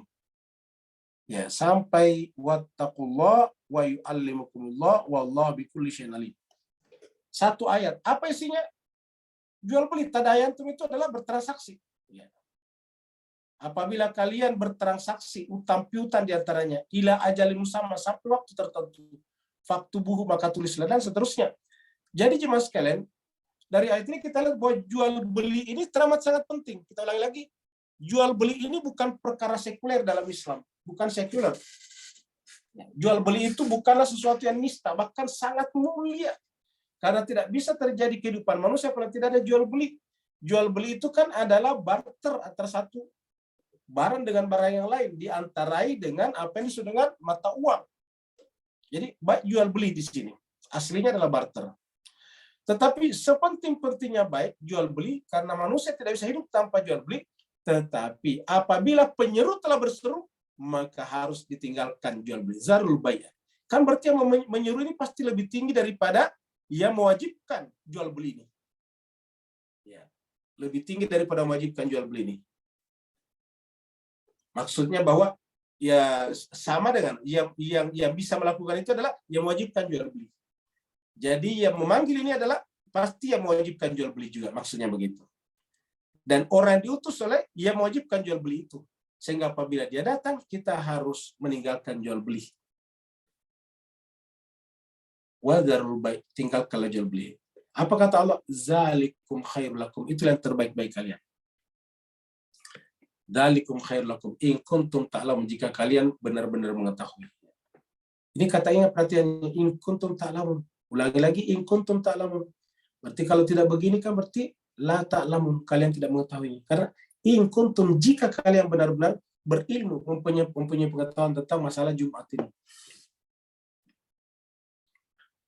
Setelah itu kemudian kita diwajibkan. Nah, dia tadi setelah sholat Jumat baru kemudian mencari lagi nafkah, berjual beli lagi. Ya, pergi ke pasar. Jadi pasar itu bukan tempat yang buruk. Jadi kalau ada hadis mengatakan seburuk-buruk tempat dalam pasar, itu pasti keliru kayaknya hadis itu. Bagaimana kita bisa hidup kalau tidak ada pasar? Iya. Yang salah kalau tadi Jumat ditinggalkan gara-gara sibuk di pasar, itu salah. Tetapi pasar sebagai tempat jual beli penting. Tidak bisa kita hidup. Yang dijual semuanya ini adalah yang membuat kita bisa berdiri, ruku dan sujud. Kalau kita tidak makan sayur-sayuran, ya kita tidak bisa beraktivitas. Maka pasar itu adalah tempat yang baik. Saya dikatakan sebaik-baik tempat adalah masjid, seburuk-buruknya adalah pasar. Enggak begitu. Terbukti mana? Tidak pernah ada masjid yang tidak ada pasar di sekitarnya. Di sekitar Mekah saja ada pasar di sekitarnya, di sekitar Madinah ada pasar di sekitarnya. Kenapa? Tidak pernah berpisah antara pasar dan masjid. Karena aktivitas masjid didukung oleh pasar. Kalau orang tidak makan dan minum sebelumnya, tidak bisa berdiri sholat di masjid. Kalau orang tidak jual beli misalnya pakaian, kain di masjid, di pasar, mereka tidak bisa sholat di masjid. Karena orang sholat wajib menutup aurat. Jadi sholat dan dagang dua hal yang tidak bisa dipisahkan. Ulangi lagi, sholat dan dagang tidak bisa dipisahkan. Maka setelah Allah tadi meminta kita untuk meninggalkan jual beli, karena ada panggilan izanu diati sholat miyaumil jum'ati, apabila kita dipanggil sholat pada hari Jumat, maka kita harus segera pas'au ila dzikrillah wa dzarul bai', tinggalkan jual beli. Tapi apabila sholat Jumat telah ditunaikan, maka segera kembali berjual beli. Bukan hanya salat Jumat, salat apa saja. Jadi berlaku salat apa saja. Ya, selesai salat, Tuhan tidak menginginkan kita tinggal di masjid terus-menerus. Karena semua orang harus bertanggung jawab pada dirinya masing-masing. Ya, sebaik-baik orang adalah yang tanggung jawabnya. Makanya orang dianjurkan untuk menikah. Karena dengan menikah tanggung jawab meluas. Ya. Kalau sendiri, tanggung jawabnya pada dirinya sendiri saja kan. Bahkan ada orang yang dirinya pun tidak bisa dipertanggungjawabkan. Dipikul oleh orang lain. Jadi oleh sebab itulah jemaah sekalian berbahagia, jual beli itu adalah penting. Ya. Ini adalah jual beli. Ya. Faidza qudiyatis shalah. Apabila sholat telah ditunaikan ini sholat. Ini syarat juga nih apabila. Jadi apabila sholat ini syarat juga nih apabila telah ditunaikan sholat telah ditunaikan. Fantashiru bukan berarti juga wajib juga. Apabila salat yang telah ditunaikan harus bertebaran di muka bumi lagi, cari nafkah. Nih, faidza qudiyatis shalah fantashiru fil ardh. Apa bertebaran di muka bumi? Bisa wabtagu min fadlillah, bisa ilmu, bisa harta. Ya, jadi bisa ilmu, bisa harta. Harta melalui pangkat, harta melalui dagang, harta melalui pertanian, harta melalui perkebunan. Pokoknya setelah selesai sholat, fantashiru fil ard wabtaghu min fadlillah. Jadi kalau kita lihat ayat ini, orang Islam itu adalah para pekerja keras. Ya. Apa sebab para pekerja keras dan pekerja smart? Jadi manusia, orang Islam itu harusnya pekerja keras dan pekerja smart. Kenapa? Smartnya karena tadi sholat. Kerasnya karena ini adalah perintah daripada Al-Quran. Fa'idha qudiyatis sholat, apabila sholat telah ditunaikan, fantashiru, bertebaranlah di muka bumi. Sekarang bisa bertebaran secara zahir, bisa juga bertebaran secara online. Bisa daring, bisa luring. Fa'idha qudiyatis sholatu fantashiru fil ard. Ini kawan kita dari Malaysia, Singapura bertanya apa tadi itu daring dan luring. Di Indonesia sekarang ada istilah untuk offline namanya luring, luar jaringan, luar network, ya. Luar line, jadi offline. Ya. Kalau daring dalam jaringan itu adalah online, itu istilah di Indonesia Bapak sekalian. Nah, jadi kita sekarang bisa bertebaran dengan daring dan luring. Fantashiru fil ard, bertebarlah di muka bumi. Ya. Jadi kita dianjurkan untuk bertebar. Wabtaghu, carilah min fadli karunia Allah. Jadi kita disuruh mencari karunia Allah. Jadi sebetulnya yang paling berhak memiliki kekayaan dunia ini adalah orang beriman, Bapak sekalian. Jangan biarkan justru digunakan oleh orang yang jahat. Jangan sampai direbut oleh orang-orang yang punya niat untuk merusak di muka bumi ini. Tapi kalau umat Islam diam, silent, dengan alasan zuhud dan sebagainya, ya akhirnya dipegang oleh orang lain. Akhirnya disalahgunakan. Digunakan membunuh orang-orang Palestina. Digunakan untuk mengembargo negara-negara yang justru ingin menegakkan keadilan. Maka Allah mengatakan faidza qudiyatis sholatu fantashiru fil ard. Jadi tidak ada cerita umat Islam hanya sekedar menghabiskan waktunya untuk berdiskusi tanpa ujung, ya. Berdiskusi tidak punya ujung pangkal. Tidak ada seperti itu. Harus fantashiru bertebaran di muka bumi. Wabtaghu min fadlillah, carilah karunia Allah. Wadhkurullaha, dan tetap ingat kepada Allah katsira. Jadi inilah paling banyak Mas sekalian. Bertebaran juga tapi wadhkurullah, tetap ingat kepada Allah. Apa artinya? Dalam melakukan pencarian nafkah jangan sampai melanggar norma-norma yang telah Allah tetapkan. La'allakum tuflihun. Mudah-mudahan dengan begitu kalian akan beruntung, menang dan bahagia. La'allakum tuflihun. Ini adalah ilustrasi khotib. Ya, ini khotib. Di bawah ada makmumnya. Bayangkanlah Bapak Ibu sekalian, bayangkan ya. Kalau yang berdiri di atas ini adalah Rasulullah. Khatamun Nabiyyin, Sayyidul Anbiya'i wal Mursalin, Khairul Anam, Khairul Bariyah. Yang Allah berfirman dalam hadis qudsi, laulaka ma khalaqtul aflaq. Kalau bukan karena dikau Muhammad, saya tidak akan menciptakan semesta. Tapi ketika Muhammad itu berdiri berkhutbah di atas mimbar, tiba-tiba jemaahnya di bawah ini pada kabur dan tersisa tinggal 12. Ingat hadis Bukhari yang kita angkat pada pertemuan pertama kita. Bapak bisa bayangkan ini. Terjadi di mana? Di Masjid Nabi. Terhadap siapa? Terhadap Rasulullah sendiri. Itu terjadi pada zaman Nabi. Persis seperti pada zaman Nabi Musa. Nabi Musa juga ada di sinagog, di mimbar juga, berkhutbah juga. Tiba-tiba Bani Israel meninggalkan Nabi Musa, pergi menjala ikan, karena tiba-tiba di Laut Mediterania pada saat itu, tiba-tiba ikan naik ke atas permukaan laut. Mereka pergi meninggalkan Nabi Musa. Sehingga kemudian Allah mengutuknya dengan apa? Kunu qiradatan khasyin. Jadilah monyet yang hina. Kenapa?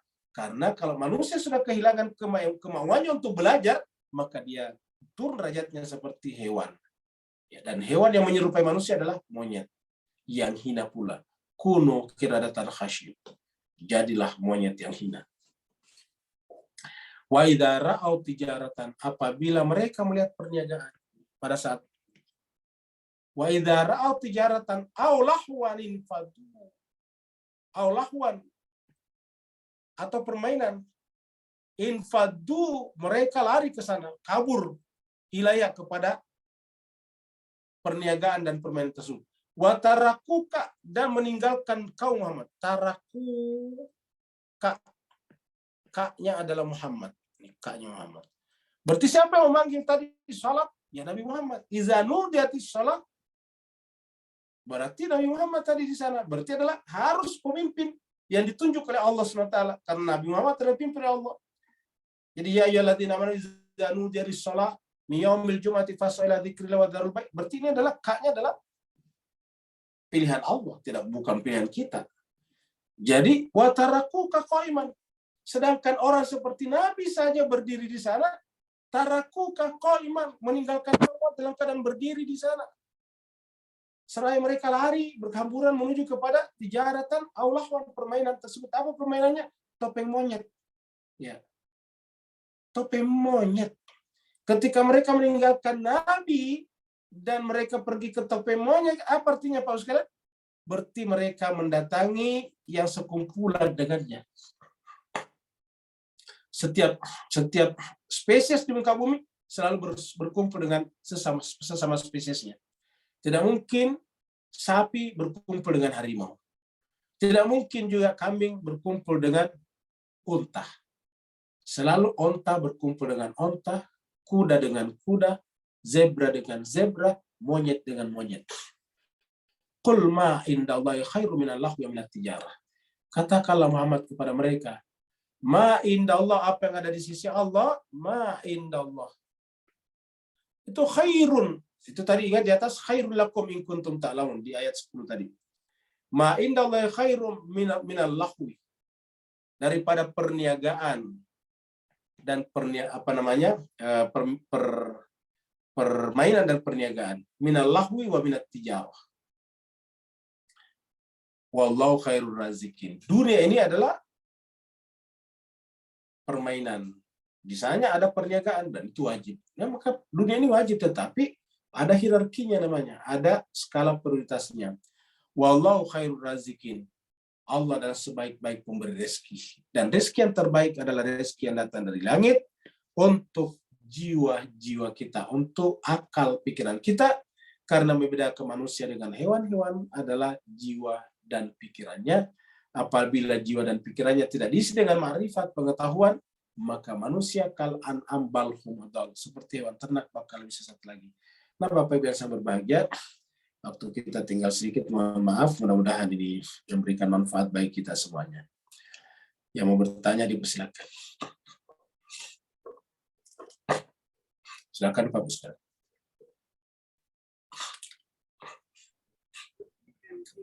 Ya, Assalamualaikum warahmatullahi wabarakatuh, Ustadz, Bapak Ibu semua. Di kolom chat tidak ada pertanyaan, Ustadz. Silahkan Bapak Ibu bagi yang ingin bertanya langsung kepada Ustadz. Assalamualaikum, Ustaz. Waalaikumsalam warahmatullahi wabarakatuh. Silakan Pak Nur. Bismillahirrahmanirrahim.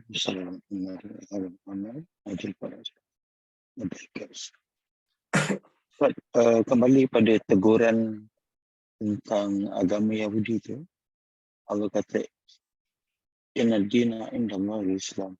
Dan kita tahu perkataan Islam berulang kali, mukmin berulang kali Allah diibarkan dalam Quran. Sejak daripada alam azali lagi, tentang pihak yang beriman dengan yang tidak. Maka perbetulkan saya kalau saya silap bahawa satu-satunya agama daripada asal usul kita sampai kepada penghujung kehidupan alam ni sendiri seluruhnya hanya ada Islam.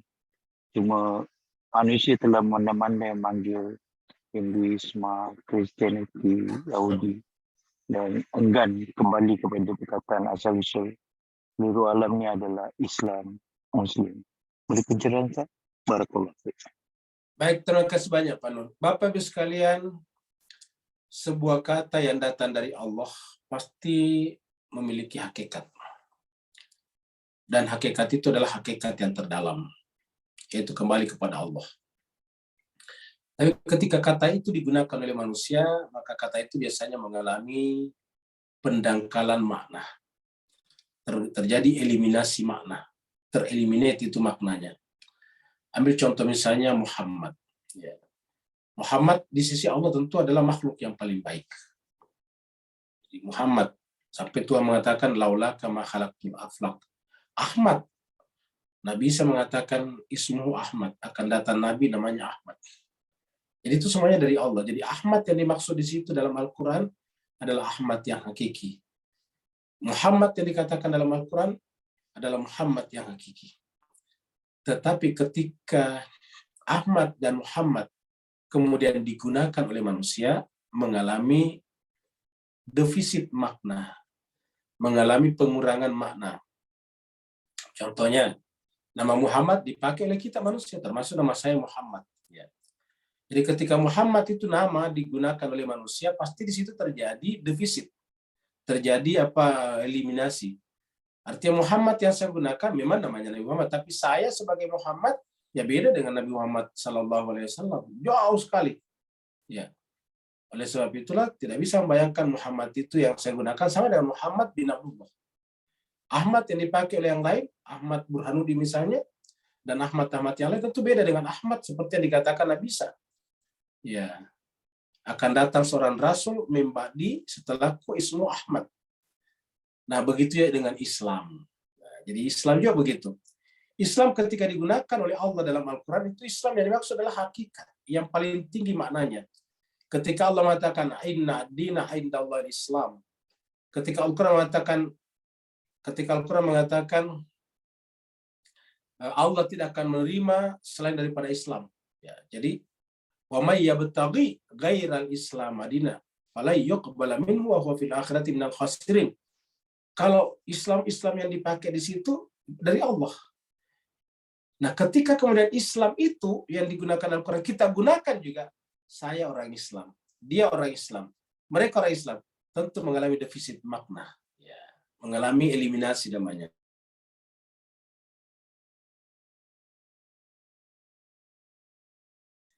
Dengan demikian, ketika yang dimaksud dalam Al-Quran.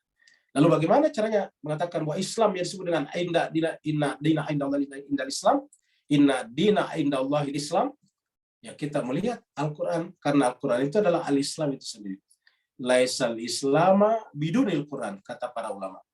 Laisal Islama bidunil Quran. Tidak ada Islam kalau tidak ada Al-Quran. Jadi, mal Islam, apa itu Islam? Al-Islam huwal Quran. Ya. Al-Islam adalah Al-Quran. Bahkan kita katakan, Muhammadun, siapa Muhammad? Muhammad adalah Al-Quran. Muhammadun huwal Quran. Karena Muhammadun huwal Quran adalah, Muhammad adalah Al-Quran an-Natiq.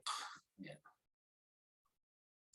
Sedangkan Al-Mushaf, Mushaf adalah siapa? Ya, Muhammad As-Samit. Muhammad yang diam. Nah, jadi dengan demikian, ketika kita berbicara tentang hakikat Islam, tentu seperti yang dimaksud di dalam Al-Quran. Dengan demikian, untuk mengatakan bahwa Islam adalah agama di sisi Allah, sudah benar. Selama Islam yang kita maksud adalah Islam yang ada dalam Al-Quran. Tapi kalau kita mengatakan Islam adalah agama di sisi Allah, tapi Islam yang dimaksud Islamnya Abu Bakar al-Baghdadi, tentu kita tidak setuju. Ya. Islam yang dipakai misalnya Osama bin Laden, tentu kita tidak setuju. Ya. Apa sebabnya jemaah yang berbahagia? Ya, Islam yang ada dalam Al-Quran tidak kita temukan jejaknya seperti itu. Nah, seperti itulah dengan demikian, kalau kita bertanya, bagaimana hakikat Islam? Pelajari Al-Quran secara utuh, secara integral, secara konsekuen, secara komprehensif, secara menyeluruh. Itulah al-Islam. Yang isinya adalah mulai daripada ma'rifat kepada Allah sampai kepada fana di dalam kebakaan Allah. Ada lagi yang lain? Assalamualaikum Ustaz. Waalaikumsalam warahmatullahi wabarakatuh. Silakan Pak Suwandi. Ustaz, itu saya melihat dari ayat-ayat salat Jumat, suruh untuk salat Jumat, menyambut orang beriman supaya mendirikan salat itu Jumat. Saya agak melihat ada kontradiksi, Ustaz. Satu sisi disewajibkan, wajib. Tapi seperti yang diterangkan Ustaz tadi, nadi harus ada, nadi yang umat manusia langit itu harus ada. Bagaimana kita sebaiknya? Nadi itu udah ada, cuma kan dia lagi kayak. Terima kasih. Namanya wajib bersyarat Pak Aswandi. Sama dengan haji juga. Sebetulnya semua dalam agama itu wajib bersyarat sebetulnya Pak. Cuma syaratnya berbeda-beda. Contohnya misalnya salat 5 waktu wajib bersyarat, yaitu apabila wanitanya sudah bersih. Kalau wanitanya tidak bersih, tidak wajib salat. Kalau laki-lakinya akil balik, kalau laki-lakinya yang belum akil balik, belum wajib. Begitu Pak. Jadi Setiap dalam ajaran agama itu sebetulnya selalu bersyarat, wajibnya bersyarat. Berpuasa bersyarat, itu apa? Di bulan Ramadan, Pak Aswandi. Kalau tidak Ramadan ya tidak wajib sholat puasanya gitu. Jadi wajib selalu bersyarat. Cuma syaratnya berbeda-beda. Kebetulan di sini syaratnya seperti ini. Jadi setiap dalam agama itu wajib. Haji juga syarat, bersyarat. Apa wajibnya, apa syaratnya haji? Yaitu man istata'a ilaihi sabila. Apabila sudah sanggup menempuh perjalanan itu, sanggup secara finansial dan sanggup secara kesehatan, seperti itu, Pak. Jadi sebetulnya semua ibadah itu ada syaratnya, Pak. Ya, jadi wajib tapi bersyarat, begitu. Jadi semua ada syaratnya. Tidak ada kewajiban dalam agama yang tidak bersyarat. Syaratnya dipenuhi, cuma syaratnya itu berbeda-beda sesuai dengan jenis ibadahnya. Seperti tadi haji, karena tempatnya jauh, di Mekah sana ya syaratnya harus mampu menempuh perjalanan itu. Di antaranya kalau kita di Indonesia ya punya uang untuk bayar ongkos haji, ya, kos haji. Begitu ya misalnya kalau kita berzakat wajib juga, tapi ada syaratnya, yaitu sudah berkemampuan. Ya, kalau belum berkemampuan kan kewajibannya tidak datang, Pak. Seperti itu. Nah begitu ya dengan salat Jumat. Jadi wajib tapi ada syaratnya, semua begitu, Pak Suwandi. Ada lagi yang lain? Kesimpulannya gimana, Ustaz? Kesimpulan apa? Sepertinya saya di SEC boleh memilih gitu. Gimana sunahnya, Ustaz? Ya, sebetulnya persoalan apakah itu yang memanggil nanti imam yang gaib atau tidak ada soal, tapi yang jelas ada di sana yang memanggil, kira-kira gitulah. Ya, dan ya ada wajib. Dan juga salat juga itu salat Jumat kan bisa kita perlakukan seperti sholat yang biasa. Kita datang berjamaah, kita datang sholat berjumpa dengan yang lain, kan begitu lebih utama. Kalau kita lakukan di masjid, kalau kita lakukan bersama dengan lebih banyak orang Islam, membangun silaturahim, berjumpa dengan yang lain. Karena kalau kita tidak membangun komunikasi dengan saudara-saudara Muslim kita dimanapun berada dan apapun mazhabnya, kita tidak akan pernah bisa saling memberi dan menerima, tidak pernah saling sharing pengetahuan. Syarat terjadinya sharing pengetahuan itu kan harus ada sambung rasa, harus ada komunikasi batin dulu. Dan komunikasi batin bisa terjadi apabila ada interaksi positif namanya. Di antara tempat interaksi positif adalah di masjid. Jadi bukan hanya Jumat. Kita pun juga kalau perlu di masjid, usahakan sholat di masjid, Pak Suwan. Kalau memang Bapak terutama punya masjid di sekitarnya. Gitu. Terima kasih, Ustaz. Ya, sama-sama. Assalamualaikum, Ustaz. Waalaikumsalam. Silakan, Pak. Alhamdulillah. Barakallahu. Soalannya bila Allah kata Allah adalah pemberi rezeki, memperingatkan kepada persoalan yang ditumpukan umat manusia dalam soal jual beli tadi. Kalau saya cantumkan ni, ada satu perlagaan atau berlawanan. Allah peringatkan kita bahawa rezeki itu lebih melampaui daripada apa yang kita tafsirkan sebagai sekadar jual beli atau benda duniawi tadi. Beri pencerahan hakiki kepada rezeki berbanding dengan jual beli kita, Ustaz. Barakallahu fiik. Baik, terima kasih banyak, Pak. Jadi Bapak jelaskan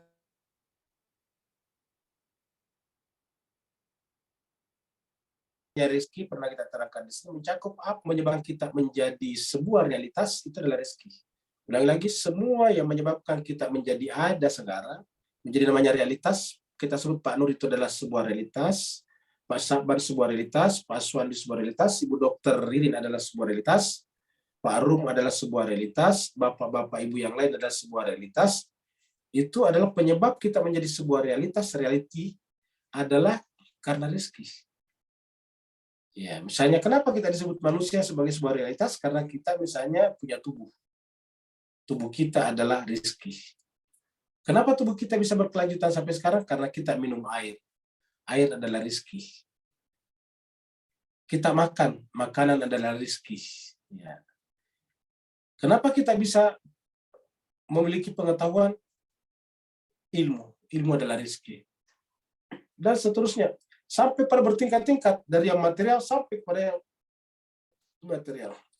Dan nanti ke atas ini rezeki yang paling tinggi adalah ketika Allah mengirim, memberikan kepada kita, yaitu Nabi atau manusia suci. Karena rizki yang paling tinggi atau konvergensi daripada rizki itu nantinya adalah membawa kita kepada fana dan baqa ke dalam diri Allah. Dan yang bisa mengajarkan itu adalah kitab suci. Dan kitab suci ini dibawa oleh insan suci, insan mulia. Maka itulah rezeki yang paling tinggi. Seperti itu Bapak sekalian. Ada lagi yang lain? Kalau tidak ada, saya kira kita cukup. Ustaz, boleh nanya Ustaz? Silakan. Itu Afwan, pas Ustaz jelasin ayat 6-nya, saya kelewatan gitu. Tadi udah pas yang ayat 8-nya itu. Nah, pertanyaan saya gini Ustaz. Di ayat 6 itu kan logikanya bisa dibalik Ustaz. Artinya orang Yahudi atau orang non-Muslim akan bertanya, wahai orang-orang Islam, jika kamu mengira bahwa kasih Allah, dalam lain harapkanlah kematianmu. Jadi ada dua pertanyaan saya. Yang pertama, ayat ini seolah mendekonstruksi pandangan tentang kematian yang umumnya dianggap oleh masyarakat atau orang itu buruk. Jadi karena kan yang namanya harapan itu kan biasanya sebuah kebaikan ya Ustaz ya. Nah ini harapkanlah kematian gitu. Nah, apakah ayat ini dimaksudkan untuk mendekonstruksi pandangan manusia tentang kematian? Terus yang kedua ini berkait kegelisahan saya, jangan-jangan ayat ini digunakan juga oleh kelompok-kelompok teroris, terutama kepalanya itu. Harapan ini diartikan secara agresif atau aktif gitu, Ustaz. Artinya ya mereka bukan hanya mengharap lagi, tapi menjemput kematian dengan cara bunuh diri dan sebagainya gitu. Nah itu gimana Ustaz buat yang kedua ini pandangan Islam tentang harapan kematian? Ustaz. Baik, terima kasih banyak. Jadi ayat ini memang harus mendekonstruksi cara pandang manusia tentang kematian. Rata-rata kan kita sebetulnya takut mati. Harusnya dirubah sekarang paradigma kita, paradigma kita dirubah. Bahwa semua yang kita lakukan dalam kehidupan kita 24 jam dalam satu hari, setiap tarikan nafas kita adalah dalam rangka mempersiapkan kematian. Apa namanya persiapkan kematian? Kan berarti setiap saat kita siap mati, begitu. Jadi lagi-lagi setiap waktu kita, setiap saat, setiap detik, kehidupan kita dalam kehidupan dunia ini adalah dalam rangka mempersiapkan kematian. Mencari nafkah untuk kematian, mencari ilmu untuk kematian, berinteraksi untuk kematian, membangun negara dan bangsa untuk kematian. Nah, kalau ini kita lakukan, maka kita melakukan itu satu, tidak membuat kita jadi greedy, membuat kita menjadi apa? Menjadi altruistik. Ya, kita melakukan semuanya untuk orang lain, seperti itu. Kita melakukan semuanya untuk orang lain, bukan untuk diri kita. Nah, ini yang harus kita lakukan. Kita menjadi berpikir mencari sesuatu untuk orang lain. Bukan orang lain kita peralat untuk diri kita, tapi kita yang maksimal beraktivitas untuk orang lain, seperti itu. Ya, ini adalah dekonstruksi. Nah, kalau hasil daripada cara berpikir seperti ini, atau paradigma atau paradigma seperti ini adalah, ya kapanpun kita diminta Allah, tidak perlu kita takut, kita siap. Sami'na wa ta'na. Ya Allah, ketika Engkau menjemput aku, siapalah aku Tuhan? Saya tidak mungkin saya menolak. Ya, Engkau menciptakan aku tanpa sepengetahuan aku. Masa Engkau Tuhan, Engkau Tuhan akan mengambil nyawaku? Harus sepengetahuan aku. Siapalah aku ini? Nah, maka itu yang dikatakan Nabi Muhammad kita waktu haji wada atau di Ghadir Qum, bahwa sebentar lagi Tuhanku akan memanggil aku dan sebagai hamba saya harus mendatangi panggilan itu, harus memenuhi panggilan itu, seperti itu. Nah, inilah juga yang harus kita miliki bersama. Terus yang kedua, bagaimana dengan teroris? Walaupun pandangan itu salah, tetapi kita menghormati dengan catatan jangan bunuh orang. Saya mengatakan, harapkanlah kematianmu. Dan dia menganggap, menurut pemahaman dia, kita harus bunuh diri. Ya silakan saja bunuh diri, tapi jangan bunuh diri di depan orang banyak. Jangan bunuh diri di masjid, jangan bunuh diri di kantor, jangan bunuh di gereja, bunuh diri di gerejanya orang. Jangan bunuh diri di sinagognya orang. Jangan bunuh diri di kelentengnya orang. Seperti itulah, Max. Ya kalau memang mau berpendapat seperti itu silakan. Ya, tetapi jangan bunuh diri di pasar, jangan bunuh diri di kantor polisi, jangan bunuh diri di kantor tentara, jangan bunuh diri di istana presiden, jangan bunuh diri di mana, jangan mau menyebabkan oleh mati. Ya, karena dilarang keras membunuh orang. Walaupun itu jelas cara pandang yang salah. Justru cara pandang kita tadi paradigmanya kembali yang pertama, melakukan yang terbaik dalam kehidupan ini, persiapan untuk mati. Jadi kita melakukan yang terbaik. Semua yang kita lakukan untuk orang lain, untuk generasi akan datang. Kita sekarang punya ilmu, gunakan untuk membangun, memperbaiki keadaan, sekolah-sekolah diperbaiki, pasar-pasar diperbaiki, sistem penerbangan diperbaiki, manajemen keuangan global diperbaiki. Untuk apa? Untuk kemaslahatan orang banyak seperti itu. Jadi itu yang disebut dengan positif. Tapi yang kedua tadi, yaitu jelas negatif. Bapak sekalian, terima kasih banyak atas pertanyaan. Assalamualaikum Ustaz, masih bisa ya? Oh ya, silakan. Pertanyaan dari Pak Burhan juga, Ustaz. Sedikit aja Ustaz, boleh? Pak Wahid, ya, silakan. Iya, syukuran Ustaz. Minta tolong Ustaz, tadi di screenshot soal sholat Jumat tadi itu Ustaz, ayatnya idza nudiya lis-shalah. Oh ya, ini dia. Saya langsung aja Ustaz ya. Ini dari segi bahasa Ustaz ya, saya sering masuk ke bahasa karena menariknya di sini bahasa Al-Qur'an karena sangat terkait dengan bahasa Arab gitu. Saya langsung ke idza nudiya. Ini fi'il madhi majhul ini Ustaz ya. Jadi majhul kalau kaidahnya itu kalau berdasarkan fa'ilnya kan apa? Tersembunyi. Kenapa gaib, dia namanya gaib. Iya, gaib ya, gaib. Nah, gaib, kenapa dia gaib? Iya, kenapa dia gaib? Itu ada beberapa sebab. Mungkin sudah diketahui banget gitu. Sudah terjelas bahwa tidak perlu lagi disebutkan gitu. Karena memang sudah tidak diketahui memang siapa pelakunya gitu. Nah, ini menggunakan madhi, nudiya lis-shalah. Nah, ayat ini sering dijadikan sebagai dalil ya Ustaz ya untuk kewajiban berjumat pada hari Jumat. Nah, tapi ini syarat, ini ada idza, itu kan hapus syarti ini. Kemudian ada jawab syarti seperti yang Ustaz tadi jelaskan. Mohon maaf saya mengulang gitu. Ada fas'au maka sekarang. Nah, nudia, ini kuncinya kata-kata di ayat ini adalah kata-kata di nudia ini. Siapa yang memanggil? Nada apa? Ini kan kalau maklumnya ini kan nada kalau nggak salah ya Ustaz. Nada yunadi gitu. Memanggil gitu. Kalau di sini kan diseru. Dia yang memanggil, siapa ini? Mohon penjelasannya Ustaz. Mungkin saya yang keliru. Assalamualaikum warahmatullahi wabarakatuh. Baik, terima kasih banyak. Waalaikumsalam warahmatullahi wabarakatuh. Jadi Bapak sekalian, pertanyaan Ustadz Wahid ini menarik ya. Saya sampaikan kepada Bapak sekalian yang mungkin agak awam bahasa Arab, kata nudia itu namanya fi'il madhi majhul. Artinya namanya kalau tadi bahasa Inggris passive voice. Kalau bahasa Indonesianya itu bentuk pasif. Kalau bentuk pasif itu kan tidak diketahui pelakunya. Misalnya dilempar batu, ya dilempar batu. Siapa yang melempar? Nggak ketahuan. Dilempar saja. Dilempar batu, digigit anjing, dilempar batu ya. Siapa melemparnya nggak ketahuan ya. Dibunuh anjing itu dibunuh ya. Siapa yang membunuhnya tidak ketahuan, tapi terbunuh. Nah, itu namanya bentuk pasif ataukah di sini majhul, bentuk pasif ya. Nudia diseru.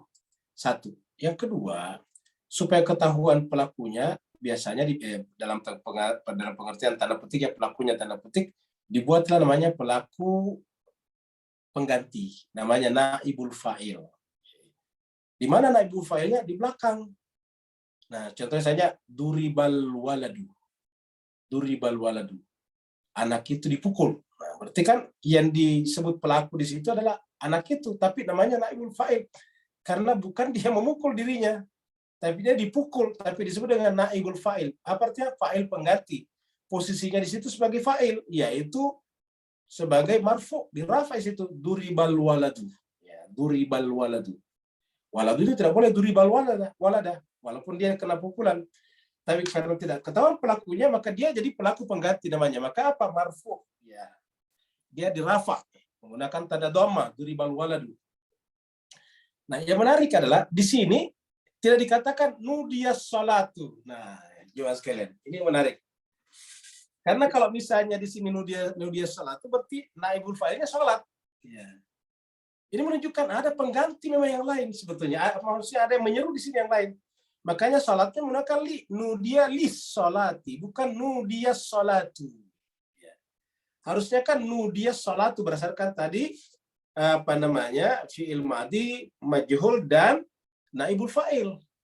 Tapi di sini sayangnya tidak begitu, tidak dikatakan nudia salatu, tapi nudia li. Berarti Berarti untuk salat, dipanggil untuk salat. Ya. Nudiya lis-salati. Nah, dengan demikian ada yang memanggil yang lain. Kenapa tidak disebut saja nudiya salatu? Kenapa nudiya lis-salati? Begitu. Pakai huruf jar di sini.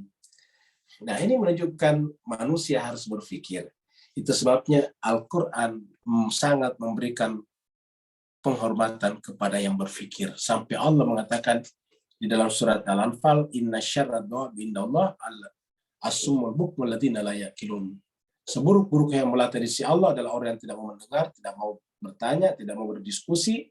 Lalu kemudian siapakah mereka itu? La yaqilun, yang tidak menggunakan akal pikirannya. Terima kasih banyak. Berikutnya Pak Burhan, silakan. Pak Burhan Ustadz, ya Ustadz. Tentang sholat Jumat juga.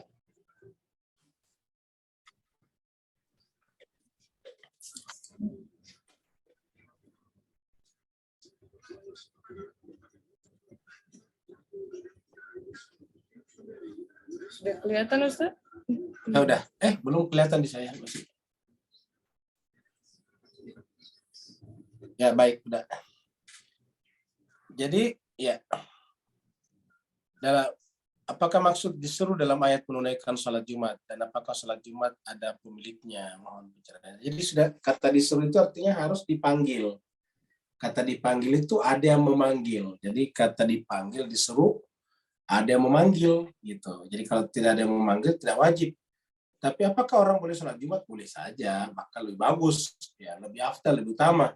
Kenapa? Karena sholat Jumat